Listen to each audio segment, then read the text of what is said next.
नमस्ते मित्रांनो. आज माझ्याकडं एक IT प्रोफेशनमधला एक क्लायंट आला आणि त्याची SIP चालू होती, सगळ्या गोष्टी होत्या, पण तो जरा प्रचंड भीतीमध्ये होता.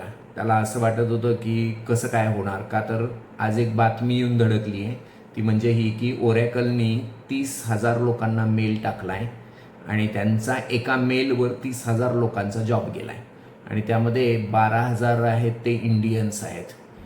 म्हणजे इंडियामधल्या 12,000 लोकांचा जॉब गेला आहे आणि तो जो 12,000 लोकांचा जॉब गेला आहे त्यामुळं त्याला भीती की त्या क्लायंटला भीती की अरे माझा पण जॉब गेला तर, कारण IT सेक्टरमध्ये प्रचंड उलथापालथ चालू आहे आणि सगळा गोंधळ चालू आहे.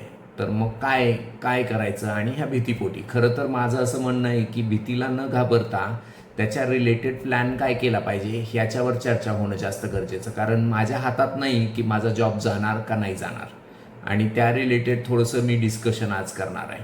आणि यामध्ये एक गोष्ट नीट लक्षात घेणं गरजेचं आहे की ज्यावेळी जॉब जातो त्यावेळी सगळ्यात पहिलं काम होतं ते हे की 1 तारखेला एक ठराविक रक्कम तुमच्या अकाउंटमध्ये येऊन पडणं बंद होतं आणि ते बंद झालं की ॲटोमॅटिकली तुमचा EMI चालू असतो, तो EMI भरायचा कुठनं ह्याचं टेन्शन येतं.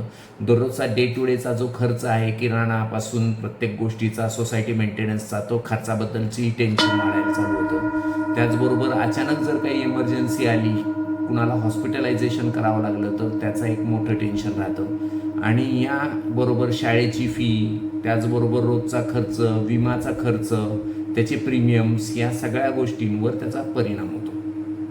याच्यातला सगळ्यात मोठा परिणाम जो होतो ना, तो जॉब लॉस झाल्यानंतर होतो तो हा की ज्या दिवशी जॉब लॉस होतो त्या दिवशीपासून तुमचा हेल्थ इन्शुरन्स नील होऊन जातो, कारण कंपनीचा असतो आणि जर कंपनीचा जो आहे इन्शुरन्स तोच गायब झाला आणि बॅड लकीली जॉबनंतर जर काही हेल्थ रिलेटेड इश्यू फॅमिलीमध्ये कुणाचा झाला तर डबल मार बसतो.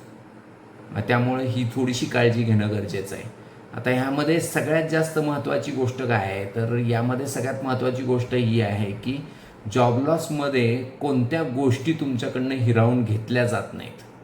तर सगळ्यात महत्त्वाची गोष्ट हिरावून तुमच्याकडनं घेतली जात नाही ती म्हणजे तुमचं स्किल, त्याच्यानंतर तुमचं काही सेविंग आहे ते, त्यानंतर तुमची इन्व्हेस्टमेंट आणि तुमचं इन्शुरन्स स्वतःचा जो कंपनीचा नाही आहे.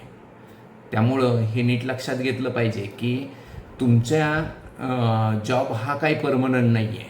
तर तुम्ही काय केलं पाहिजे, तर तुमच्या इमर्जन्सी फंडाची तयारी करून ठेवली पाहिजे आणि ती इमर्जन्सी फंडाची जी तयारी करचाल ती तुम्ही कुठं क्रिप्टोमध्ये किंवा तुमच्या ट्रेडिंगमध्ये किंवा गॅम्बलिंगमध्ये कुठंच खर्च नाही केली पाहिजे. तुम्हाला वाटेल की त्याला 6%च व्याज जर मिळतं आहे तर ते रॉंग आहे, पण ॲक्च्युअल कंडिशन अशी आहे की अशी इमर्जन्सी जर आली तर तुमच्याकडे ॲटलिस्ट 6 महिने ते 12 महिन्याचे तुमची जी काही सॅलरी आहे तेवढ्याचे पैसे तुमच्या सेव्हिंगला असले पाहिजेत किंवा तुमच्या लिक्विड फंडामध्ये असले पाहिजेत. सेव्हिंगला 2.5% मिळत आहेत तर तुम्ही लिक्विडमध्ये टाका आणि त्याच्यावर तुमची SIP चालू राहायला पाहिजे 6 महिने ते 12 महिने. त्याचबरोबर तुमचा EMI चालू राहायला पाहिजे, त्याचबरोबर तुमचा एक्सपेन्स चालू राहायला पाहिजे जो कोणता आहे, म्हणजे शाळेची फी, त्याचबरोबर दररोजचा डे टू डेचा लिव्हिंगचा एक्सपेन्स, किराणा मालाचा एक्सपेन्स, हा जो सगळा एक्सपेन्स आहे तुम्हाला 6 महिने ते 12 महिने कंटिन्यू चालू राहायला पाहिजे. ह्यासाठी ही काळजी घेतली पाहिजे.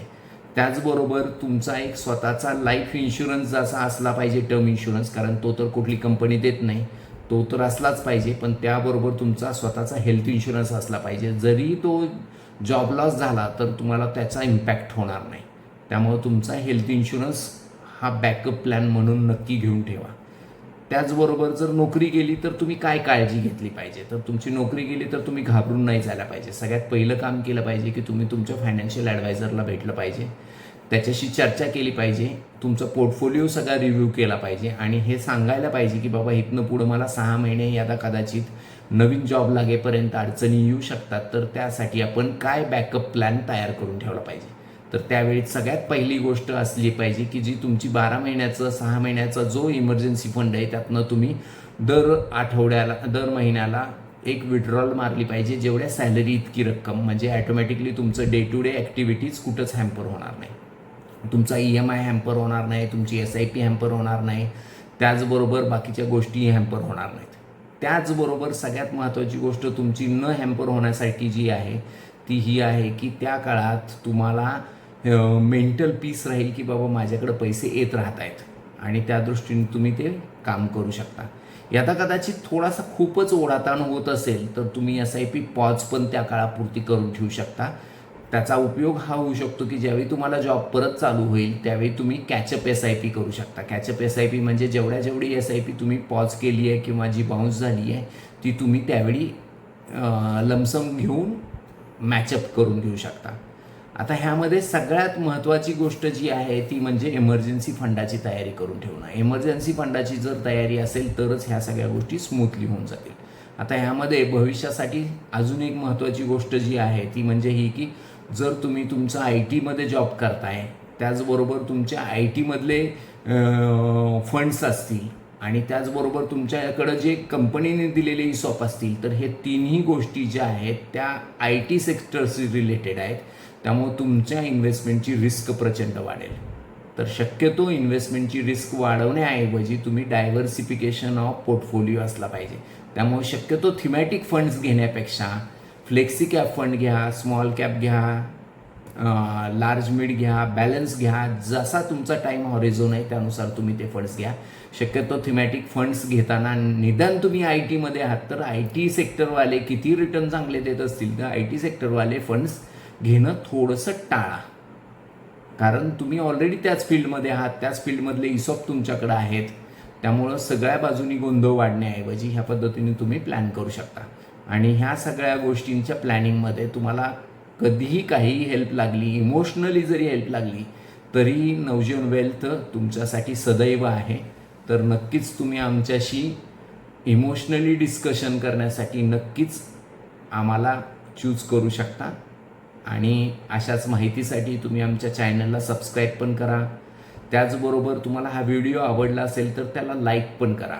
कारण तुमच्या ह्या गोष्टी आम्हाला नवीन व्हिडिओ बनवण्याचा नक्कीच हुरूप देऊन जातात. थँक्यू.